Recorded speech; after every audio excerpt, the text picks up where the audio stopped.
Assalamualaikum warahmatullahi wabarakatuh.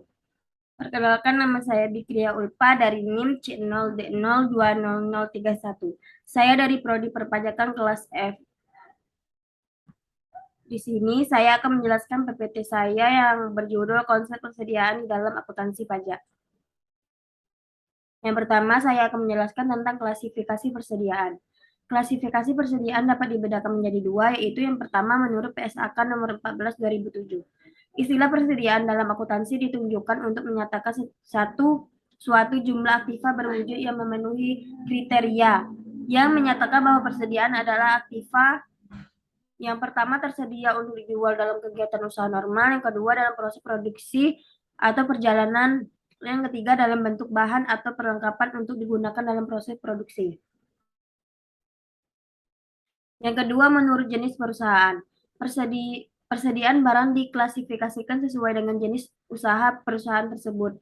Dalam perusahaan perdagangan, persediaan barang merupakan aktiva dalam bentuk siap dijual kembali dan yang paling aktif dalam operasi usahanya.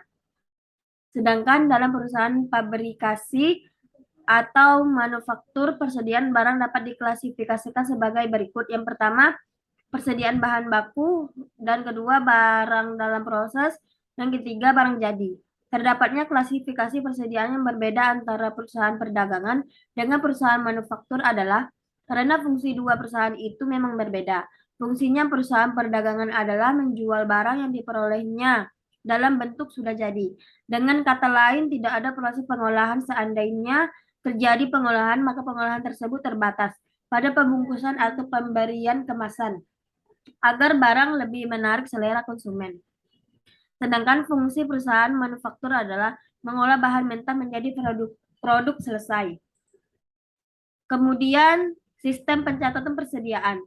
Yang pertama sistem periodik, yaitu pada setiap akhir periode dilakukan perhitungan secara fisik untuk menentukan jumlah persediaan akhir.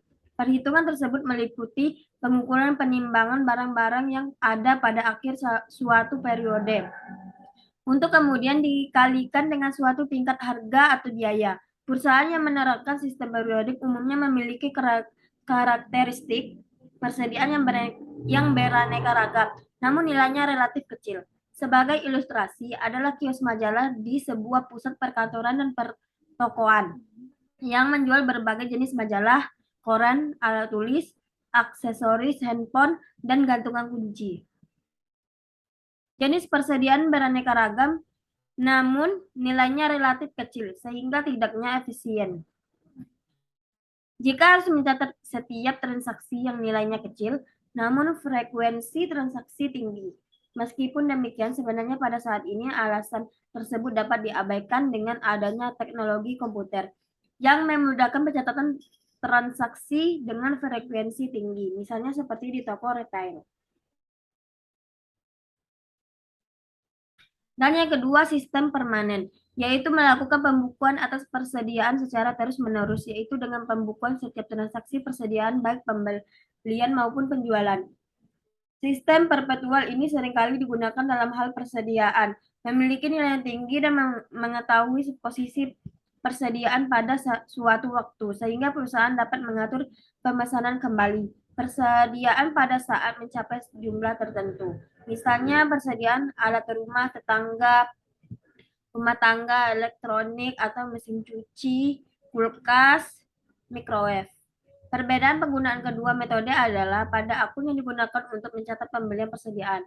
Pada sistem pencatatan periodik, pembelian persediaan dicatat dengan mendebit akun pembelian sehingga pada akhir periode akan dilakukan penyesuaian untuk mencatat harga pokok barang yang dijual dan melaporkan nilai persediaan pada akhir periode. Macam-macam metode penilaian persediaan. Yang pertama, metode FIFO. Metode penilaian persediaan yang satu ini mengasumsikan bahwa persediaan yang diproduksi terlebih dahulu akan menjadi unit pertama yang dijual dan dipenuhi. Fungsi dari penggunaan metode ini ialah memudahkan Anda untuk menentukan nilai inventaris berdasarkan persediaan yang ada meskipun ada perubahan pada HPP. Menurut metode penilaian FIFO, barang-barang persediaan dijual dalam bentuk dalam urutan yang sama dan pembelian atau pembuatannya. Metode penilaian FIFO merupakan metode penilaian persediaan yang paling umum digunakan. Itu karena sebagian besar perusahaan menjual produk mereka dalam urutan yang sama saat mereka membelinya. Kemudian yang kedua, metode LIFO. Metode penilaian persediaan LIFO justru merupakan kebalikan dari metode penilaian FIFO. Menurut metode LIFO, cara menghitung nilainya inventaris adalah dari barang yang paling baru dibeli atau diproduksi dijual terlebih dahulu. Dengan LIFO, biaya produk terbaru yang dibeli atau diproduksi adalah yang pertama dihitung sebagai barang yang terjual. Menggunakan metode ini, biaya produk lama yang lebih rendah akan dilaporkan sebagai nilai persediaan. Yang ketiga, metode WAC. Dengan metode penilaian persediaan WAC, persediaan dan harga pokok penjualan dihitung berdasarkan harga rata-rata semua barang yang dibeli selama suatu periode. Metode ini banyak digunakan oleh bisnis yang tidak memiliki begitu banyak variasi dalam inventaris mereka. Baiklah, cukup sekian presentasi dari saya. Assalamualaikum warahmatullahi wabarakatuh.